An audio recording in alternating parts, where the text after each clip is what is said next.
Condition for equilibrium, यानी condition देखते हैं इक्विलिब्रियम की।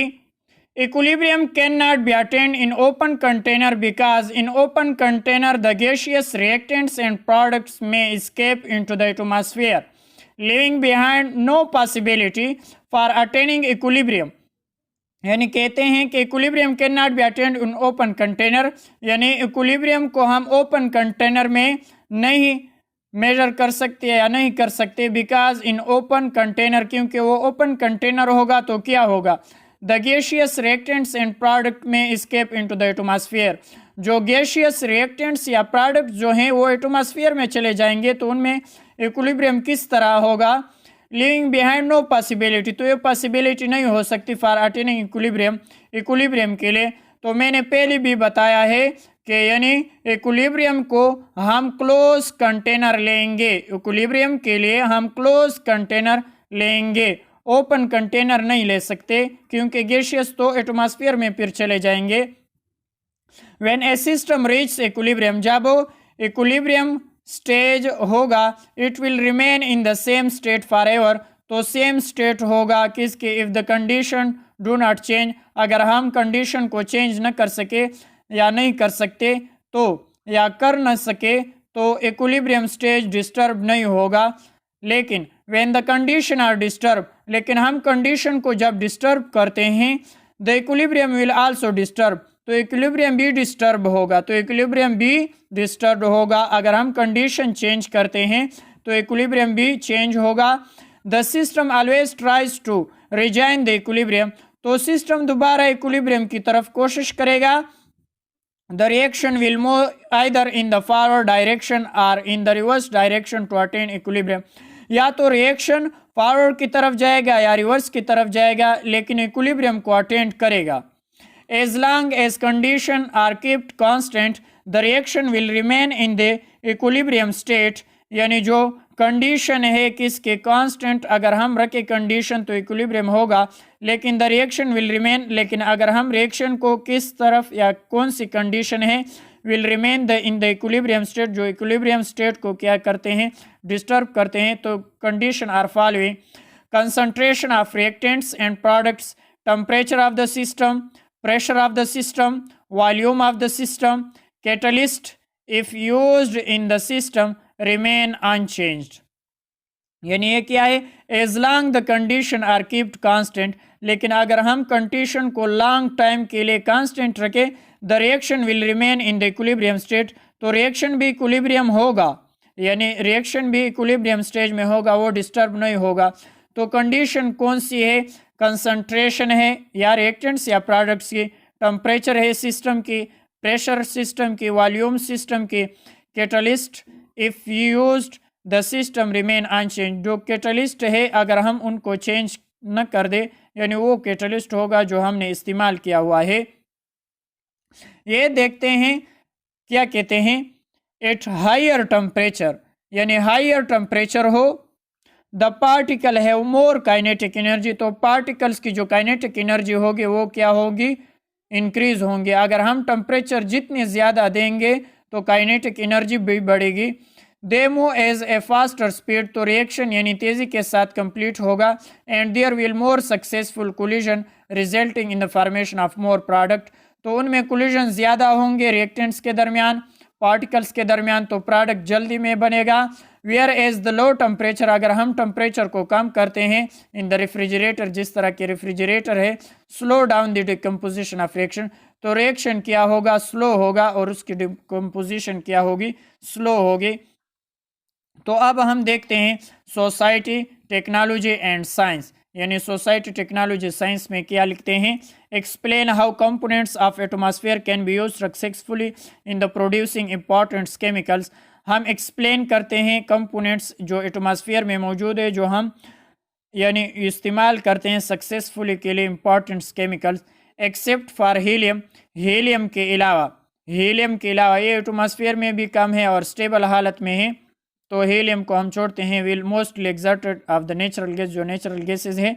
इसके बाद हम पढ़ेंगे oxygen, nitrogen and other rare gases are exerted from the air, यानी जो अब हवा में जो ज़्यादा मकदार में मौजूद होती हैं, it makes of the earth atmosphere, जो अर्थ एटमॉस्फेयर को क्या करते हैं, यानी जो अर्थ एटमॉस्फेयर के इर्द गिर्द घूमती है ये gases. Nitrogen and oxygen are important components, जो नाइट्रोजन है और ऑक्सीजन है ये इम्पॉर्टेंट कंपोनेंट्स है किसके, एटमॉस्फेयर के। Air is mostly composed nitrogen, oxygen, carbon dioxide, यानी जो एयर है ये इन चीज़ों से बना है, nitrogen, oxygen and carbon dioxide and inert gases. तो हमने हीलियम को छोड़ दिया, इनर्ट गैसेस। तो नाइट्रोजन कितना है, 78% है, ऑक्सीजन क्या है, 21% है। तो यानी 99% एटमॉस्फेयर इन दोनों गैसों से क्या है, भरा हुआ है। बाय द फ्रिक्शनल डिस्टिलेशन, अगर हम यानी गैसेस को अलहदा करते हैं, गैसेस को अलहदा करने के लिए क्या होगा, फ्रिक्शनल डिस्टिलेशन हम इस्तेमाल करेंगे। एक डिस्टिलेशन है जो हम गैसेस को अलहदा करते हैं। In the air separated into different friction, तो एयर यानी आबो हवा से मुख्तलिफ किस्म अगर हम गैसेस को क्या करते हैं, अलहदा करते हैं, अलहदा करते हैं। The friction are used in the manufacture for different chemicals, तो हम मुख्तलिफ किस्म के केमिकल्स रिएक्शन इस्तेमाल करेंगे यानी मैन्युफैक्चरिंग के लिए कि वो गैस क्या हो, अलहदा हो जाए। नाइट्रोजन, नाइट्रोजन किस फॉर्म, यानी ब्रिंक लिंक्ड इट्स प्रोसेस, जो सॉलिड पार्टिकल्स होते हैं उनके जो सुराख होते हैं उनमें नाइट्रोजन गैस यानी छुपा हुआ होता है या उनमें होता है। Nitrogen produce nitric oxide, nitrogen क्या प्रोड्यूस कर सकता है, नाइट्रिक एसिड, क्या यानी नाइट्रोजन गैस से हम नाइट्रिक एसिड बनाते हैं, which is an important chemical compounds, जो इम्पॉर्टेंट केमिकल कंपाउंड्स है। During this process nitrogen react with oxygen, इस प्रोसेस में जब नाइट्रोजन ऑक्सीजन के साथ रिएक्ट करती है एंड फ्रॉम नाइट्रिक ऑक्साइड, तो नाइट्रिक ऑक्साइड बन जाएगा, यानी N2 + O2 दोनों गैस फॉर्म में है। अगर हम उसको आपस में मिलाते हैं तो क्या होगा, नाइट्रिक ऑक्साइड बना देगा, क्या नाइट्रिक ऑक्साइड गैस बना देगा। अगर हम the nitric oxide is further oxidize, इसको अगर हम फर्दर ऑक्सीडाइज कर दे तो NO2 में तब्दील हो जाएगा in the presence of excessive of oxygen, यानी ऑक्सीजन के मौजूदगी में। 2NO के साथ अगर हम ऑक्सीजन को मिलाते हैं तो क्या बना देगा, 2NO2। तो अगर हम 2NO2 यानी नाइट्रोजन डाइऑक्साइड, तो अगर हम nitrogen dioxide is dissolve in water, तो अगर हम उसको वाटर में डिजॉल्व करते हैं एंड नाइट्रिक एसिड इस फॉर्म, तो क्या बना देगा, नाइट्रिक एसिड बना देगा। तो 3NO2 को अगर हम H2O के साथ, यानी ये गैस है ये लिक्विड है, तो लिक्विड के साथ H2O के साथ अगर हम उसको रिएक्शन कराते हैं तो 2HNO3 बना देती है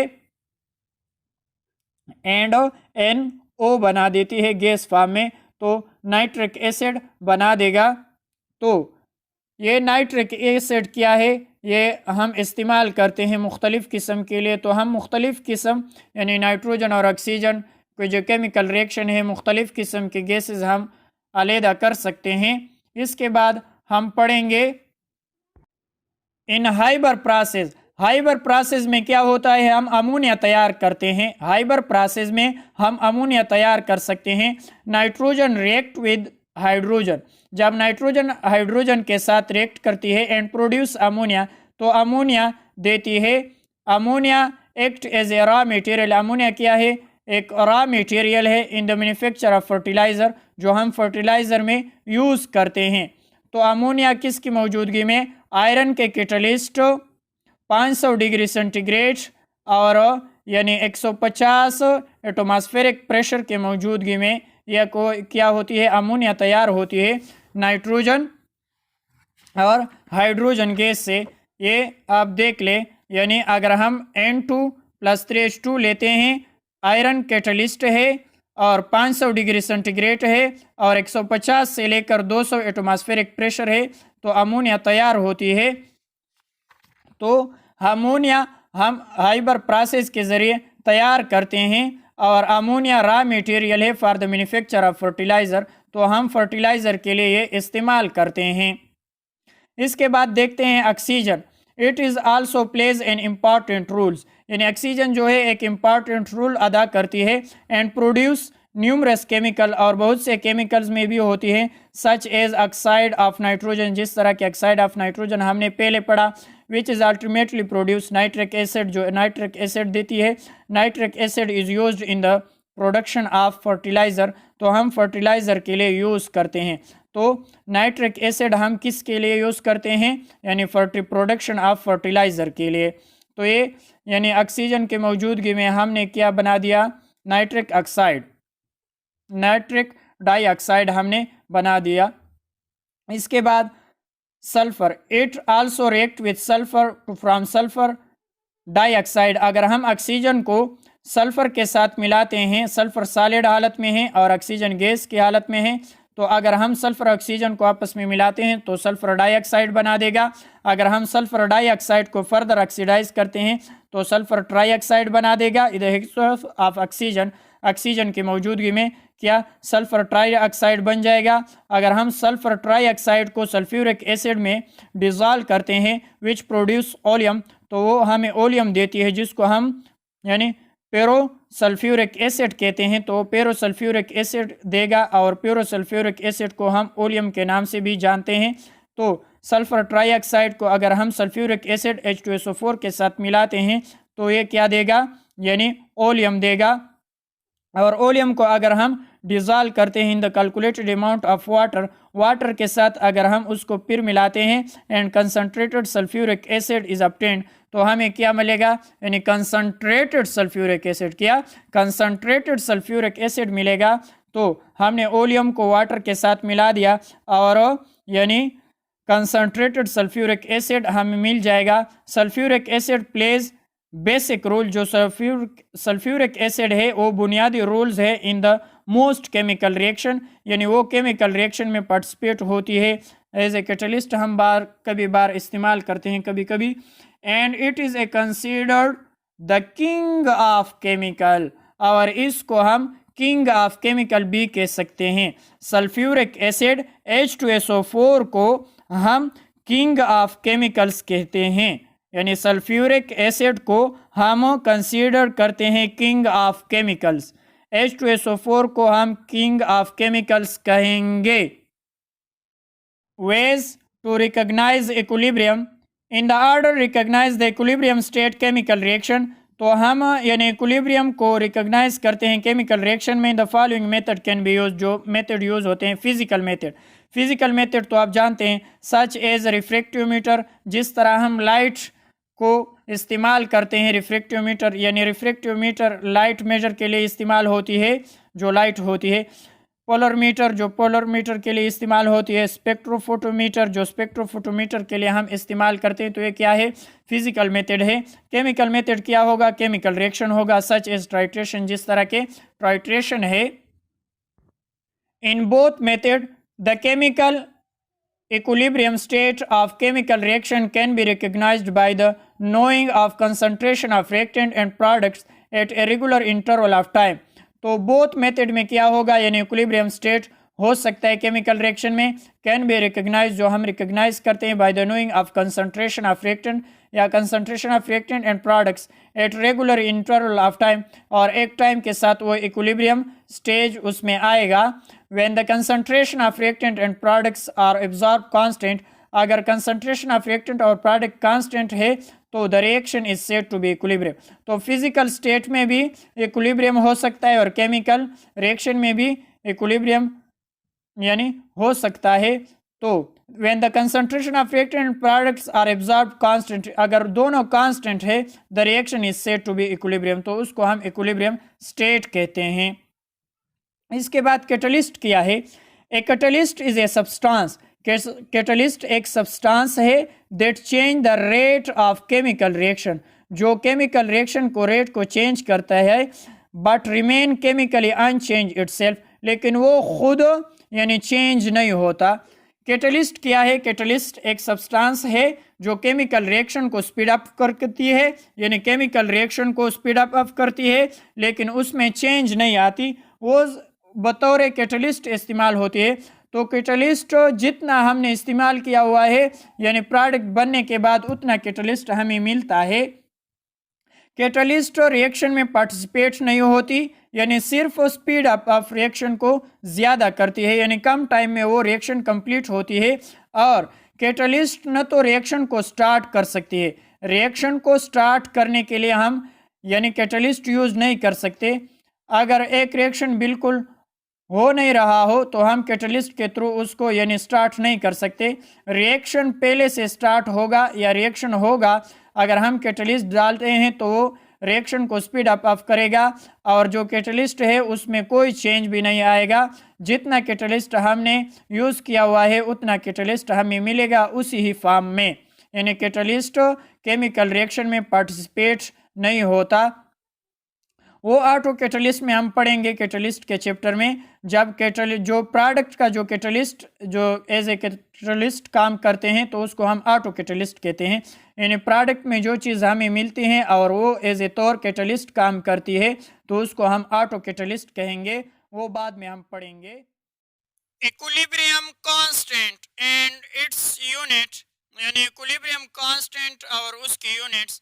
equilibrium constant is the ratio of products, यानी इक्विलिब्रियम कांस्टेंट हम रेशियो निकालते हैं product of concentration of the products to the products of concentration of the reactants at the equilibrium state, यानी रेशियो हम निकालते हैं प्रोडक्ट और रिएक्टेंट की कंसंट्रेशन जो प्रोडक्ट में मौजूद होती है तो उसको हम इक्विलिब्रियम कांस्टेंट के थ्रू निकालेंगे। The numerical value of Kc, यानी न्यूमेरिकल वैल्यू के इक्विलिब्रियम कांस्टेंट के लिए हम Kc लगाते हैं। For the particular equilibrium system, equilibrium system के लिए इज ऑब्टेन्ड एक्सपेरिमेंटली, जो हमने एक्सपेरिमेंटली उसको पढ़ा है। The chemist examine the equilibrium mixture and determine of concentration of all substances, यानी जो केमिस्ट थे साइंसदान थे केमिया के, उसने इक्विलिब्रियम मिक्सचर यानी किस लिए determine the concentration of all substances के लिए केमिकल इक्विलिब्रियम यानी इजाद किया कि इक्विलिब्रियम हो सकती है हर चीज में और हर रिएक्शन में। When we know the balanced chemical equation, जब उसने केमिकल इक्वेशन को बैलेंस किया ऑफ रिवर्सिबल रिएक्शन, तो ये केमिकल इक्विलिब्रियम मिक्सचर जो हम पढ़ेंगे ये किस लिए, रिवर्सिबल के और क्लोज कंटेनर में, क्लोज कंटेनर लेंगे और रिवर्सिबल रिएक्शन होगा। इरिवर्सिबल रिएक्शन में केमिकल इक्विलिब्रियम नहीं आती, यानी उसमें इक्विलिब्रियम स्टेट नहीं आएगी, तो हम determine concentration of all substances, यानी वो क्लोज कंटेनर होगा, क्लोज कंटेनर होगा जो गैसेस ऊपर नहीं जाती। और क्या होगा, रिवर्सिबल रिएक्शन होगा। For a reversible reaction we can write the equilibrium constant Kc, तो हम उसको इक्विलिब्रियम कांस्टेंट को Kc से जाहिर करेंगे।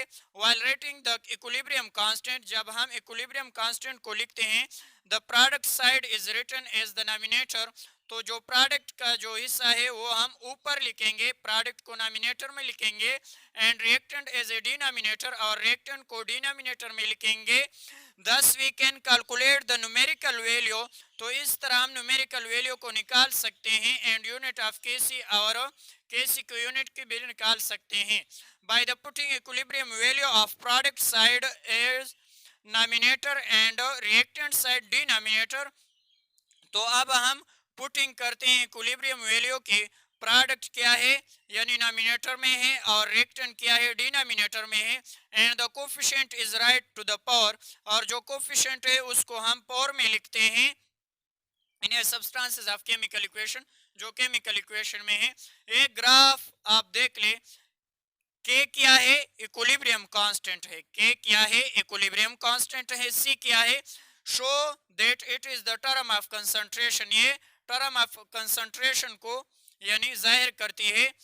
ये जो स्क्वायर ब्रैकेट है ये क्या है, the square bracket shows concentration in mole per decimetre cube, तो जो स्क्वायर ब्रैकेट है वो कंसंट्रेशन शो करती है मोल पर डेसीमीटर क्यूब की।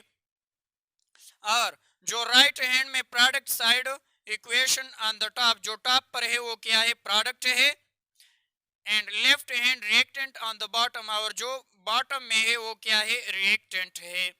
The exponent are the number in front, और जो फ्रंट में जो एक्सपोनेंट होती है किस तरह, यानी हम देखते हैं कि जो एक्सपोनेंट यानी पहले जो होते हैं उसको हम पावर में लगाते हैं, ए को पावर में लगा दे स्मॉल ए को, स्मॉल बी को हम पावर में लगाते हैं, जो इस तरह होती है उसको हम पावर में लगाते हैं। तो ये क्या बताती हैं के the coefficient is right to the power, तो कोफिशिएंट को आप पावर में लिखते हैं, and substance in the chemical equation, तो the exponent are number in front, जो फ्रंट में जो एक्सपोनेंट मौजूद होती है, ये small a small b small c small d, तो इसको हम यानी फ्रंट में substances in the chemical equation, उसको हम एक्सपोनेंट में लिखेंगे। तो आप देखें, ए को एक्सपोनेंट लिखा है, बी को स्मॉल, बी को स्मॉल, सी को स्मॉल, डी को, इन चारों को हम एक्सपोनेंट में लेते हैं, तो जो फ्रंट में मौजूद होती है उसको हम एक्सपोनेंट में लिखेंगे। The unit of Kc depends on the equilibrium constant expansion for the given reaction, यानी हम यूनिट ऑफ Kc देखेंगे, Kc की यूनिट्स देखेंगे, कंसंट्रेशन यूनिट्स देखेंगे ऑन द इक्विलिब्रियम कांस्टेंट में, expansion for the given reaction यानी दर्जा झेल रिएक्शन में। Number 1, Kc has no unit, अगर Kc की यूनिट नहीं है फॉर ए रिएक्शन में in which the number of moles of reactant and products are equal, तो नंबर ऑफ रिएक्टेंट्स प्रोडक्ट्स के मोल्स बराबर होंगे। अगर Kc नो यूनिट्स आएगी तो number of moles of reactant and products बराबर होंगे। This is because concentration units cancel out the expression of Kc। For example the given reaction we have H2I2 reversible reaction 2HI बना देती है। अगर हम इसकी यूनिट्स मालूम करेंगे, अगर नो यूनिट्स आई तो ये क्या होंगे, यानी इक्विलिब्रियम होंगे। तो Kc किसके बराबर होती है, प्रोडक्ट बटा रिएक्टेंट्स, तो प्रोडक्ट बटा रिएक्टेंट्स लिख दे। ये 2 क्या होगा, पावर में जाएगी, और इसमें यानी पावर नहीं है, तो हम पहले भी पढ़ चुके हैं कि हम Kc किस तरह लिखेंगे, Kc is equal to product बटा रिएक्टेंट्स। तो अगर हमारे पास रिएक्शन है AA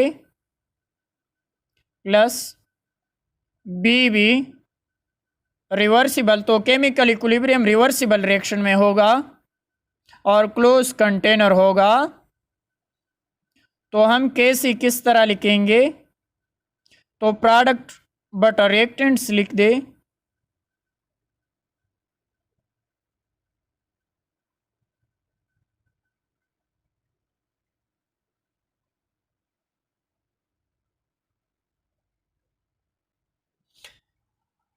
तो ये क्या हुआ, Kc हम इस तरह लिखेंगे यानी प्रोडक्ट बटा रिएक्टेंट्स। तो अगर हम Kc प्रोडक्ट बटा रिएक्टेंट लिखते हैं तो ये जो कोफिशिएंट इसको हम पावर में लिखेंगे, इसको हम पावर में लिखते हैं, तो 2 को पावर में ले जाए यानी प्रोडक्ट में, तो HI2 पावर हो जाएगी, और इसमें पावर नहीं है तो प्रोडक्ट बटा रिएक्टेंट्स, तो यूनिट पुट कर दे, मोल पर डेसीमीटर क्यूब, इसका मोल पर डेसीमीटर क्यूब, मोल पर डेसीमीटर क्यूब, तो इसका स्क्वायर है, और ये 2 भी है, तो ये 2 और ये 2 कट जाएंगे, तो नो यूनिट आएगी, तो सिस्टम क्या होंगे, इक्विलिब्रियम स्टेट होंगी। तो सिस्टम क्या है, नो यूनिट आए तो सिस्टम क्या है, ने moles of reactant and products क्या होंगे, बराबर होंगे। Kc हैज़ यूनिट, अगर Kc की यूनिट है for a reaction in which the number of moles of product greater than reactants, अगर प्रोडक्ट की मोल ज़्यादा है रिएक्टेंट से इन द बैलेंस केमिकल इक्वेशन में, यानी आप इक्वेशन से भी देख सकते हैं, इधर 1 मोल है, इधर 1 मोल है, और इधर 2 मोल्स है, तो इधर भी 2 मोल हो गए, इधर भी 2 मोल हो गए, तो दोनों क्या है, यानी इक्विलिब्रियम है रिएक्टेंट्स और प्रोडक्ट। और इधर क्या है, अगर हम इस रिएक्शन में देखते हैं तो इधर 1 मोल है और इधर कितने 2 मोल्स है, तो प्रोडक्ट ज़्यादा है 1 मोल्स। तो हम देखते हैं कि इसे किस तरह लिखेंगे, प्रोडक्ट बटा रिएक्टेंट्स, तो प्रोडक्ट बटा रिएक्टेंट लिख दे, तो इधर क्या है 2 मोल्स है, तो 2 को पावर में लिख दे, तो मोल पर डेसीमीटर क्यूब होगा, ये मोल पर डेसीमीटर क्यूब होगा, तो 1 मोल पर डेसीमीटर क्यूब के साथ कट जाएगा, और 1 मोल पर डेसीमीटर क्यूब क्या बच जाएगा, तो ये क्या है, प्रोडक्ट के बच जाएंगे, तो यूनिट ऑफ Kc यानी प्रोडक्ट के बच जाएंगे। तो सिमिलरली अगर Kc has unit for a reaction which in the number of moles of product less than reactants, यानी रिएक्टेंट अगर ज़्यादा होंगे in the balance chemical equation, for example in the reaction we have, इसमें क्या है, reactant ज़्यादा है, तो आप देखें 1 और 3 4, और इधर कितने में 2 है, तो रिएक्टेंट ज़्यादा है प्रोडक्ट से, तो हम Kc किस तरह लिखेंगे, प्रोडक्ट बटा रिएक्टेंट्स, तो प्रोडक्ट किस तरह होंगे, यानी आप प्रोडक्ट को लिखते हैं Kc प्रोडक्ट बटा रिएक्टेंट्स, तो प्रोडक्ट के साथ पावर है, और इधर नाइट्रोजन में 1 है और हाइड्रोजन पर क्या है 3 है, तो मोल पर डेसीमीटर क्यूब हर एक में पुट कर दे। तो मोल पर डेसीमीटर क्यूब पुट करने के बाद ये कितने है कि ये 2 और ये 4, तो 2 और 2 के साथ कट जाएंगे और एक 1 और मोल पर डेसीमीटर क्यूब स्क्वायर बच जाएंगे। तो रिएक्टेंट कितने ज़्यादा हुए 2। It is clear that from the above equation that as the unit of Kc depends upon the equation, it varies for the equation to equation। हम मुख्तलिफ किस्म की इक्वेशन मालूम कर सकते हैं। Finding the value of equilibrium constant, the value of equilibrium constant can be calculated if we know the concentration of reactant and products in the equilibrium mixture। तो हमने पहले यानी मोल्स यूनिट्स में पढ़े, अब हम कंसंट्रेशन पढ़ेंगे। यानी केसीस हमने पहले यूनिट्स लिखे थे यानी मोल्स, अब हम क्या देखेंगे कंसंट्रेशन देखेंगे रिएक्टेंट्स की और प्रोडक्ट्स की। The value used in the equilibrium constant expression are the concentration not number of moles. तो हम कंसंट्रेशन लिखेंगे केसी के, नंबर ऑफ मोल्स नहीं लिखेंगे। Moreover there are concentration of reactant and products at the equilibrium. तो हम example देखते हैं। एक एग्जाम्पल है in the equilibrium mixture of the concentration of hydrogen and iodine. तो हाइड्रोजन भी 0.04 है और आयोडीन भी 0.04 मोल्स पर डेसीमीटर क्यूब है एच, वाइल द हाइड्रोजन आयोडाइड क्या है 0.08 moles per decimetre cube. Find the K C value of the following reaction. तो ये क्या है H2I2 यानी रिवर्सिबल रिएक्शन 2HI बना देती है। तो हम कंसंट्रेशन देखते हैं रिएक्टेंट्स के फिर प्रोडक्ट्स के। रिएक्टेंट्स H2 0.04 यानी आयोडीन की 0.04 मोल पर डेसीमीटर क्यूब और हाइड्रोजन आयोडाइड की 0.08 मोल्स पर डेसीमीटर क्यूब है। द बैलेंस केमिकल इक्वेशन, तो हम ये इक्वेशन है यानी ऊपर दिया हुआ है, तो आप देखें तो हम कैसे किस तरह लिखेंगे प्रोडक्ट बटर रिएक्टेंट्स। तो प्रोडक्ट बटर रिएक्टेंट्स आप लिख ले तो आप इसका स्क्वायर हो जाएगा। तो प्रोडक्ट बटर रिएक्टेंट्स के बाद इसमें वैल्यू पुट कर दे, यानी हाइड्रोजन आयोडाइड की वैल्यू कितने हैं 0.08 और हाइड्रोजन के कितने 0.04 और आयोडीन के भी 0.04। तो ये 4 4 16 और ये 8 8 64, तो 16 एकम 16 16 4 64। तो कैसे किसके बराबर होगा 4 के बराबर होगा। एग्जाम्पल नंबर 2 देख ले। कार्बन मोनोऑक्साइड H2O, अगर हम तो रिवर्सिबल रिएक्शन में देखते हैं तो ये कार्बन डाइऑक्साइड और हाइड्रोजन गैस बना देगी। For the above reaction certain high temperature, ये हाई टेम्परेचर पर होगा। The concentration in the particular equilibrium mixture, carbon monoxide कितना है 0.0600 मोल पर डेसीमीटर क्यूब, H2O कितना है 0.120 मोल per decimetre cube, carbon dioxide 0.150 mole per decimetre cube, hydrogen 0.300 mole per decimetre cube. Calculate the value of equilibrium constant at the temperature, at this temperature. तो हम यानी value of chemical equilibrium निकालेंगे। Carbon monoxide H2O सब की बताई हुए है given में। The chemical equilibrium constant expression for this reaction कैसे हम किस तरह लिखेंगे प्रोडक्ट बटर रिएक्टेंट्स आप लिख ले। तो प्रोडक्ट बटर रिएक्टेंट्स क्या होंगे, यानी प्रोडक्ट क्या है कार्बन डाइऑक्साइड और हाइड्रोजन गैस से, रिएक्टेंट्स क्या है कार्बन मोनोऑक्साइड और वाटर को अगर हम मिलाते हैं तो कार्बन डाइऑक्साइड हाइड्रोजन गैस देती है। तो ये प्रोडक्ट है और ये रिएक्टेंट्स है। तो इसकी वैल्यू पुट कर दे, यानी ऊपर वैल्यू को देके कार्बन मोनोऑक्साइड की इतनी वैल्यू है, कितने हैं कार्बन डाइऑक्साइड 0.150, यानी पहले हम प्रोडक्ट की वैल्यू पुट करते हैं प्रोडक्ट बटर रिएक्टेंट्स। तो प्रोडक्ट यानी कार्बन डाइऑक्साइड की इतनी वैल्यू है। इसके बाद हाइड्रोजन H2 की वैल्यू इतनी है, ये देख ले। इसके बाद आप कार्बन मोनोऑक्साइड की वैल्यू पुट कर दे, इसके बाद वाटर की वैल्यू पुट कर दे, कैलकुलेशन कर दे 6.25 जवाब आ जाएगी Kc के।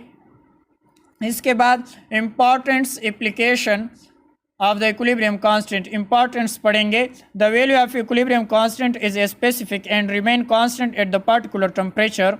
तो इक्विलिब्रियम कांस्टेंट होंगे जब हम टेम्परेचर कांस्टेंट रखते हैं। The value of Kc help of the predict, तो हम दर्ज पढ़ेंगे। डायरेक्शन ऑफ रिएक्शन, तो डायरेक्शन ऑफ रिएक्शन हम देखेंगे कि रिएक्शन फॉरवर्ड की तरफ जाती है या रिवर्स जाती है। तो हम देखते हैं we can determine the direction of reaction with the help of equilibrium constant expression. तो हम इक्विलिब्रियम कांस्टेंट एक्सप्रेशन के थ्रू देख सकते हैं। तो Kc is equal to product बटर रिएक्टेंट्स।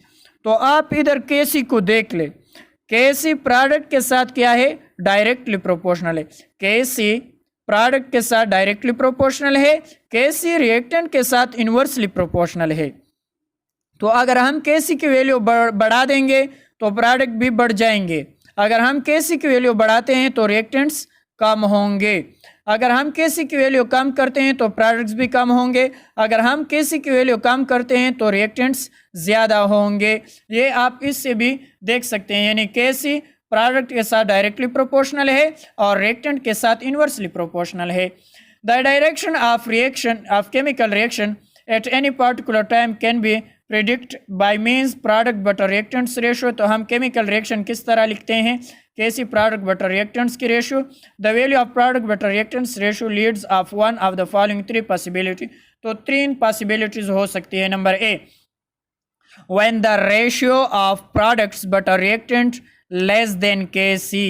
अगर वो प्रोडक्ट बटर रिएक्टेंट्स की रेशियो केसी अगर कम है, the system is not at equilibrium, तो सिस्टम इक्विलिब्रियम नहीं होगा। And more product are required, और प्रोडक्ट्स बना देंगे रिएक्शन क्योंकि उसकी ज़रूरत होगी, रिएक्टेंट ज़्यादा है, to reach the equilibrium. Therefore the reaction will move in the forward direction until equilibrium is reach. तो हमने पहले पढ़ा, यानी इज लेस देन केसी, अगर केसी कम है तो रिएक्टेंट क्या होंगे, ज़्यादा होंगे। केसी अगर लेस है तो रिएक्टेंट ज़्यादा होंगे, तो रिएक्टेंट ज़्यादा होंगे तो रिएक्शन क्या फॉरवर्ड की तरफ जाएगी, तो रिएक्शन फॉरवर्ड की तरफ जाएगी। अगर केसी की वैल्यू कम है, अगर केसी की वैल्यू लेस है तो रिएक्टेंट ज़्यादा होंगी, तो रिएक्शन किसकी तरफ जाएगी, फॉरवर्ड की तरफ जाएगी। यानी द रेशियो ऑफ प्रोडक्ट बटर reactant less than K C, K C अगर कम है तो रिएक्टेंट ज़्यादा होगी। The system is not equilibrium, तो सिस्टम इक्विलिब्रियम नहीं है। And more product is required, तो प्रोडक्ट और भी बनेंगे each of equilibrium. Therefore the reaction is move to forward direction, तो रिएक्शन किसकी तरफ जाएगी, यानी फॉरवर्ड की तरफ जाएगी। Until equilibrium is reach, equilibrium को कंटेन करने के लिए। B, when the ratio of product बटर reactant is greater than K C, अगर वो प्रोडक्ट बटर रिएक्टेंट्स केसी की वैल्यू ज़्यादा है, the system is not equilibrium, तो सिस्टम इक्विलिब्रियम नहीं होगा। And more reactants are required, और रिएक्टेंट्स दरकार होंगे टू रीच इक्विलिब्रियम के लिए। The reaction will move reverse direction until equilibrium is reach, तो रिएक्शन यानी रिवर्स की तरफ जाएगी इक्विलिब्रियम को कंटेन करने के लिए। तो हमने पहले भी पढ़ चुके हैं कि केसी प्रोडक्ट के साथ क्या है, डायरेक्टली प्रोपोर्शनल है और रिएक्टेंट के साथ इन्वर्सली प्रोपोर्शनल है। तो अगर केसी ग्रेटर है तो प्रोडक्ट भी ज़्यादा होंगे। तो ये कहते हैं कि अगर केसी ग्रेटर देन है K C, the system is not equilibrium, यानी मोर रिएक्टेंट, तो और रिएक्टेंट की ज़रूरत होगी or reach to equilibrium. The reaction will move to reverse direction at the equilibrium, यानी केसी की वैल्यू अगर लार्ज है, तो केसी की वैल्यू अगर लार्ज है तो प्रोडक्ट ज़्यादा होंगे क्योंकि वो किसके साथ डायरेक्टली प्रोपोर्शनल है, तो रिएक्शन इक्विलिब्रियम के लिए यानी रिवर्स आएगी। तो अगर प्रोडक्ट ज़्यादा है तो इक्विलिब्रियम को कंटेन करने के लिए रिएक्शन रिवर्स डायरेक्शन की तरफ जाएगी। तो ये क्या कहते हैं, greater than K C the system is not equilibrium, more reactants are required, यानी और रिएक्टेंट्स दरकार होंगे इक्विलिब्रियम के लिए। The reaction will move reverse direction, तो रिएक्शन रिवर्स की तरफ जाएगी until equilibrium is reach. When the ratio of product बटर reactant is equal to K C, यानी वो केसी के बराबर है, यानी रेशियो प्रोडक्ट बटर reactant the system is equilibrium, तो इस वक्त क्या होगा, सिस्टम इक्विलिब्रियम होगा। The extent of chemical reaction, extent at which the may be reaction proceed by the determined with the help of chemical equilibrium constant expansion, तो consider the general equation आप देख सकते हैं, यानी हम भी पहले पढ़ चुके हैं कि A B plus C D, तो के सी प्रोडक्ट बटर रिएक्टेंट्स हम लिखते हैं, तो प्रोडक्ट्स बटर रिएक्टेंट्स आप लिख दे। The extent of reaction depends upon the K C या मैग्नीट्यूड ऑफ के सी, व्हेन सो के सी इज़ वेरी स्मॉल, अगर के सी क्या है, स्मॉल है, तो हम पहले भी पढ़ चुके हैं, अब दोबारा बना देते हैं। यानी केसी हम किस तरह लिखेंगे, प्रोडक्ट बटा रिएक्टेंट्स। तो ये क्या बता रही है कि अगर Kc की वैल्यू क्या है, स्मॉल है, तो प्रोडक्ट भी कम होंगे और रिएक्टेंट्स क्या होंगे, ज्यादा होंगे, क्योंकि प्रोडक्ट के साथ वो डायरेक्टली प्रोपोर्शनल है और रिएक्टेंट के साथ इन्वर्सली प्रोपोर्शनल है। तो डायरेक्टली प्रोपोर्शनल किस तरह होगी, अगर Kc ज्यादा है तो प्रोडक्ट भी ज्यादा होंगे, अगर Kc ज्यादा है तो रिएक्टेंट्स कम होंगे, अगर Kc कम है तो प्रोडक्ट कम होंगे, अगर Kc कम है तो रिएक्टेंट्स ज्यादा होंगे। तो ये कहती हैं कि अगर Kc क्या है, स्मॉल है, तो Kc स्मॉल है तो रिएक्टेंट्स ज्यादा होंगे।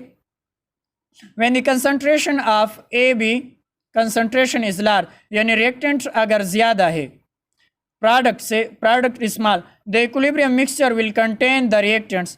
तो इक्विलिब्रियम मिक्सचर क्या करेंगे, यानी रिएक्टेंट्स को क्या करेंगे, mainly and only small amount of product. तो प्रोडक्ट्स कम बने हुए होंगे क्योंकि रिएक्टेंट ज्यादा है, will present if reflect that the reaction does not produce. तो रिएक्शन यानी आगे की तरफ जाएगी, एप्रेबिलिटी इन द फॉरवर्ड डायरेक्शन। तो रिएक्शन किस की तरफ जाएगी, यानी फॉरवर्ड की तरफ जाएगी।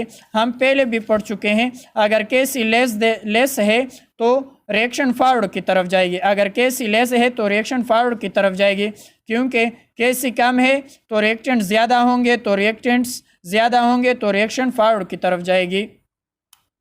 Kc इज़ वेरी लार्ज, अगर Kc ज़्यादा है, the concentration of AB small and CD यानी प्रोडक्ट ज़्यादा है, the equilibrium mixture will constant almost internally to the products, यानी तो रिएक्शन क्या होंगे, यानी प्रोडक्ट्स बने हुए होंगे, and small amount of reactant, तो रिएक्टेंट्स क्या होंगे, कम होंगे, विल प्रेजेंट। तो हम पहले भी पढ़ चुके हैं, अगर Kc की वैल्यू ज़्यादा है यानी Kc इज़ वेरी लार्ज, तो प्रोडक्ट भी ज़्यादा बने हुए होंगे।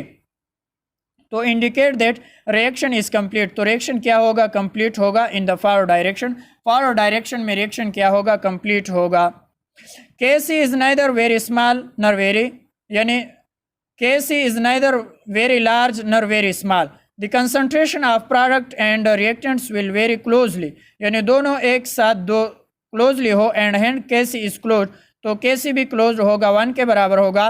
Thus equilibrium mixture will contain, यानी applicable amount of the product and reactants, तो इक्विलिब्रियम होगा, तो सिस्टम क्या होगा, इक्विलिब्रियम होगा, यानी अगर प्रोडक्ट रिएक्टेंट्स दोनों बराबर हैं तो इक्विलिब्रियम होगा।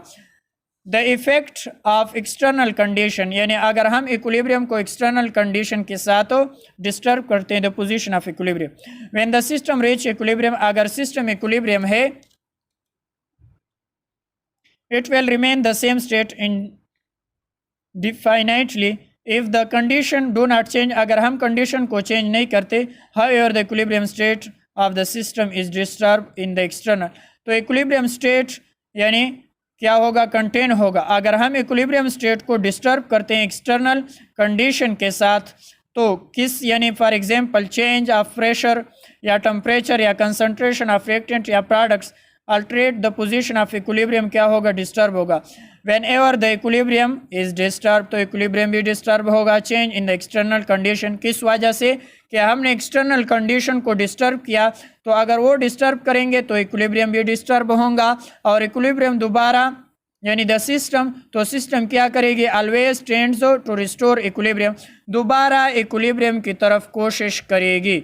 यानी अगर हम एक्सटर्नल कंडीशन को डिस्टर्ब करते हैं तो इक्विलिब्रियम भी डिस्टर्ब होगा, तो इक्विलिब्रियम दोबारा कोशिश करेगी सिस्टम कि वो दोबारा इक्विलिब्रियम कंटेन कर दे।